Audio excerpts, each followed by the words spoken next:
Andriamatoa filoham-pirenena Nirina Andry Rajoelina, Andriamatoa Premier Ministre, ianareo vahoaka malagasy manerana ny nosy sy manerana an'izao tontolo izao. Aleko any amin'ny teny mikasika an'izao raha mikasika ny resaka sahotaka eto amin'ny firenena izao. Ny antony dia tsotra fotsiny, misy kriminel manao lasasy eto amin'ny firenena, manao lasasy olona tsy tia kolokolo. Voalohany indrindra, Andriamatoa Ministra ny folo alin-dahy, Andriamatoa Ravatomanga, za tsy ataon'olona kriminel amikety, za tsy mahay tsy miaro ny aiko. Tsy mbola nisy teto amin'izao tontolo izao manamboninahitra ambony atao ankety, ale voara fa olona kriminel atao hoe Andry be maso, manipule ny mamparay informatika anaty salle d'enquête, manao montage. Mbola lava ny resaka, asesiko atomboko amin'izay resaka zay. Faharoa, Monsieur le Président, asa afaka micomprendre ianao fa ny olona manodidina anao, y compris nga Ravatomanga, y compris nga général de corps d'armée Saively Lalamonja Delphin, ministre ny folo alin-dahy, dia ao anatiny kolikoly. Engany Andriamatoa filohan'ny Repoblika, Andriamatoa Premier Ministre, tsy aro azy ireo ianareo. Voalohany indrindra, tamin'ny il y a 3 mois, ary azonareo antanina tsara ny DG ny hôpital miaramila, tsinotsina tsisy resaka tsisy nina, voanjo tany amin'ny Brown ny fitalehavana, dia nitenena hoe alana tao DTA satria mamilava. Teo dia gaga daholo ny rehetrarehetra, ary zany afaka apitso dia napiditra fanamina niakatra teny amin'ny présidence. Andriamatoa Ministra ny folo alin-dahy, tsy fantatrao fa za dia nandefa élément de réponse, élément de langage tany amin'ny filoham-pirenena sy tany amin'ny Premier Ministre, satria hoe mamilava. Fa ny antony, Monsieur le Président, dia zao, misy kolikoly avolenta tratrako tao amin'ny hôpitaly, nanomboka na nommé directeur technique adjoint septembre 2023, niakatra be ny resetin'ny hôpitaly, betsaka ny osoka tratrako tao, betsaka ireo tapatapatenda verively tombotsoan'ny osoka, dia nanomboka nivoaka ny feo milalana tato DTA fa manelingelina. Faharoa, ny fitalehavana général teo aloha, général Rakoto Famezatsoa sy ny neveu colonel Finiavana Andrenasolo, dia mbola manana dossier réglé amina miliara. Ohatra ray amin'izany, Andriamatoa filoha, Andriamatoa Premier Ministre, zay ianao ny patron ny administration, misy dossier any amin'ny contribution any, misy 400 millions d'ariary tsy hita. Io vola io tsy hita, vola nangonina tamin'ny cotisation amin'ny mpiasa tao taloha, mpiasa nandeha retraite, CRCM, tsisy nahazo retraite, mbola mitorany fitsarana. Amin'izao fotoan'izao mbola misy vola tsy hita rehefa miteny ny tany amin'ny contribution tao faravohatra azon'ireo porofona, chef de centre, dia niteny chef de centre hoe maninona Monsieur le DG, mon général, Monsieur le DTA, colonel, maninona raha tsona ny DG taloha réglé an'io fa tsy voaréglena eto fa raha tsy zany areo miakatra any amin'ny DG. Manaraka zany, tsy haiko raha tonga tany aminao feo Andriamatoa filohan'ny Repoblika, Andriamatoa Premier Ministre, fa nisy faty hita dia vahan'ny hôpitaly teo, fatin'olona tanao amin'ny farany taona, mamo dia maty. Dia nanao ny asako amin'ny mahataliana azy, ary nanao fitsiriany sy contrôle tampotampoka ireo mpivarotra manoloana ny hôpitaly, zay nisany teo misy mivarotra toka sorongony, tratrako nisy ny élément de garde. Nataony ny fepetra ny raisina, ny fepetra rehetra, nakatona ny tsena, ny toka natao saisie ao amin'ny commandazafianaka, chef sécurité ny hôpitaly. Zany reny nahazo vava tamin'ny vehivavy sy le anadany zay mivarotra toka eo hoe zay ray mialetona zay na io DTA io, tsy raharahana zay projet présidentiel any, tsy raharahana zay fivanu any, marina moa fio madame Nathalie io. Dia efa niteneny fimbe dehibe tany amin'ny ministre tamin'ny taratasy soratako tany aminao mon général hoe io vehivavy io dia sipana général Jaotina Ferna comme zay desina karana. Ary io vehivavy io dia vadina polisy efa maty zay, ary nahafatiny reniko dia nampandolo io polisy io, tsy mahay an'izany.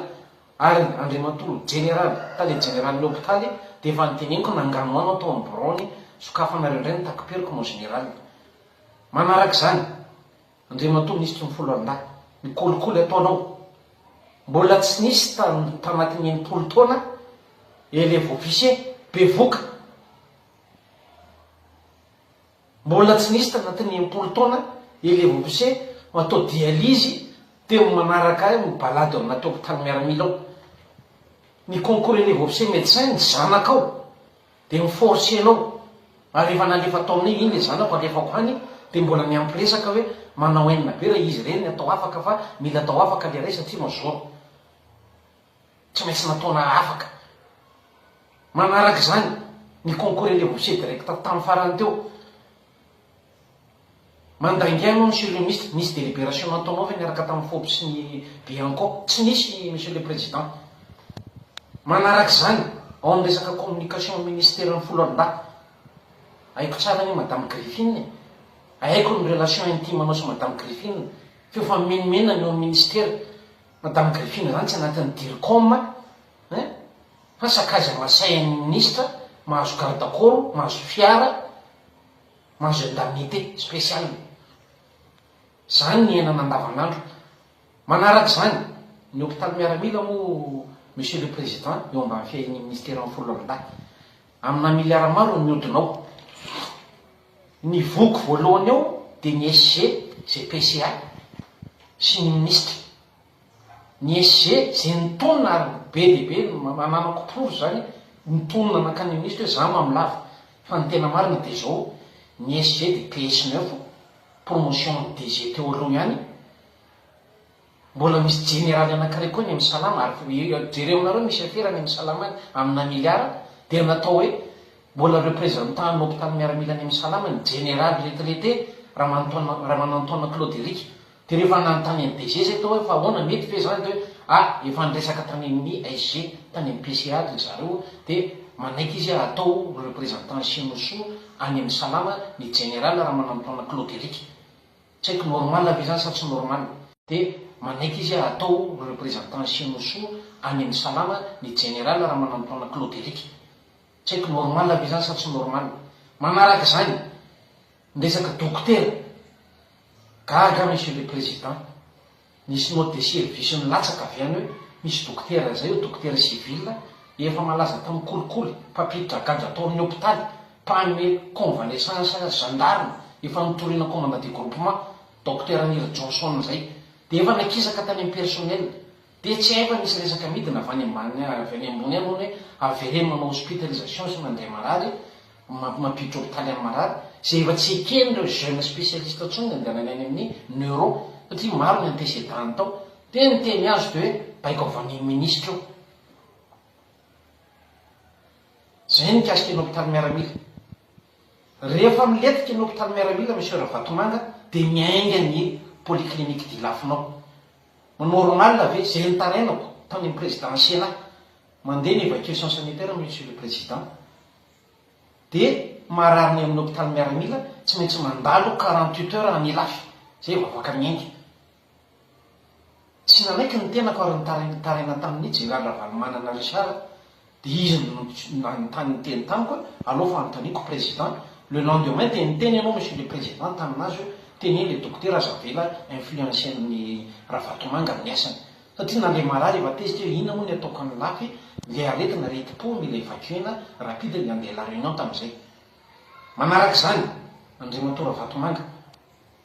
fantatro ny fantatray manamboninahitra maro zay mahafantatra fa ianao de niantso ny général Saivelo anangana directeur militaire tamin'ireny sahotaka fifidianana fiandrasana présidentielle reny. Manaraka zany Andriamato Ravatomanga tsy haiko zay complicenao ny zanadralahako ny jeune capitaine saika matin'ny vindicte populaire teny Ivangy ny rahanareo mandeha mifidy tonga bulletin précoché asa raha mantadidro Facebook tsika rehetrarehetra misy hoe député fetra zany tsy fantatro ny publieran'izay tamin'ny Facebook zany nahita an'le karapanofo tonga de niantso lehibe de niteny lehibe hoe nisy naniraka reny niazakazaka teo be tongolo gaga mahita gendarme be dehibe anteny civil fa vady midy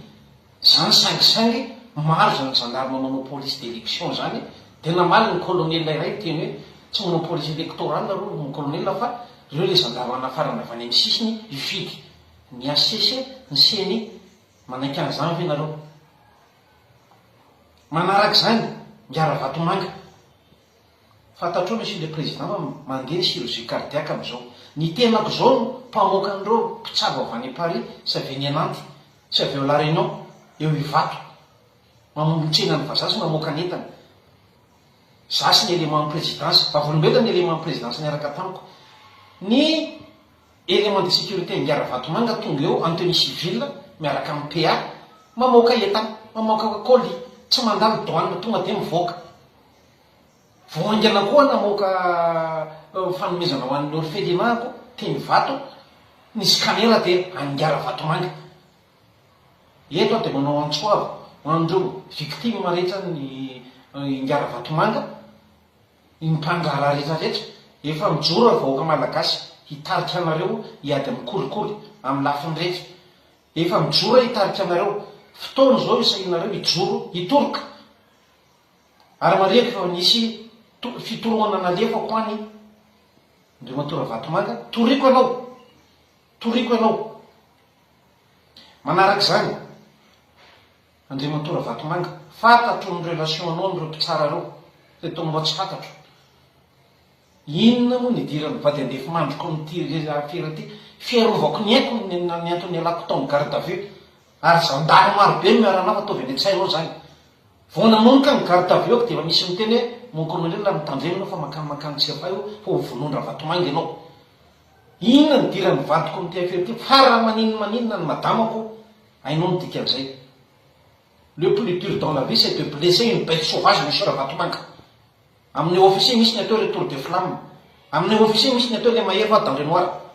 ry vahoaka malagasy reo mpiasa-panjakana rehetra zay manana dossier sy malala le complice na Vatomanga eo amin'ny sehatra misy anareo na ny finasy na ny fiarovam-pirenena io na amin'ny gendarmerie io zay te hitaraina fa tsy samy teny fotoana zao mitsangany mitoroa aza matahotra Andriamato premier ministre averiko indray mandeha ianao no patron ny administration ao amin'ny hôpitaly miaramila foana ny angako satria ao anotaly normal ave monsieur le premier ministre io resaka UGPM marché public efa milatsaka avy any ambony any latsaka avy any ambony any zany avy anao zandary zany enjana be raha n'enseignement de miteny ny olona hoe alao ilamina mankolelona fa avy any amin'ny tompony any eo de izy fa le tompony Ngara Vatomanga ary mivoaka traron'ny feo monsieur le président monsieur le premier ministre hoe avy any amin'ny Vatomanga ty feo ty hoe misy vola nampiakarana tao nampiakaranao monsieur le président ary misy vola koa analananao enao no maloto monsieur le président monsieur le premier ministre engany ianareo mirala tsy aho azy fotoana zao nadiovana ny firenena mahanitra ny vahoaka malagasy ny asanay ny fianarana nataonay alokalofana kolikoly alokalofana association de malfaiteurs ho an'ny tandrazana manaraka zany je veux parler pour la communauté internationale je remercie spécialement à son excellence le nonce apostolique à monsieur le colonel attaché de défense à l'ambassade de France le jour de mon évasion de ma garde à vue. Messieurs les ambassadeurs, plus précisément, monsieur le doyen des ambassadeurs, son excellence ambassadeur des Comores, si vous voyez cette publication, je vous déclare aujourd'hui qu'il y a une association de malfaiteurs, une association de corruption de haut niveau qui se passe dans notre pays en dirigeant avec impunité le pays dans tous les domaines, les finances, surtout. Je vous déclare de prendre des mesures et de protéger les vulnérables, la population qui vit dans la pauvreté. Je vous déclare que je porte plainte contre le monsieur Mamra Vatomanga, PDG de l'association Sodiat, et tous ses complices éventuels devant le tribunal, que je demande à être balayé des magistrats corrompus au niveau du pôle anticorruption et du tribunal de première instance. Notre pays est gouverné sous l'ombre de M. Mamra Vatomanga, qui ne fait que de corrompre, faire des corruptions, trafic d'influence, concussion, acquisition des biens illicites, élimination physique.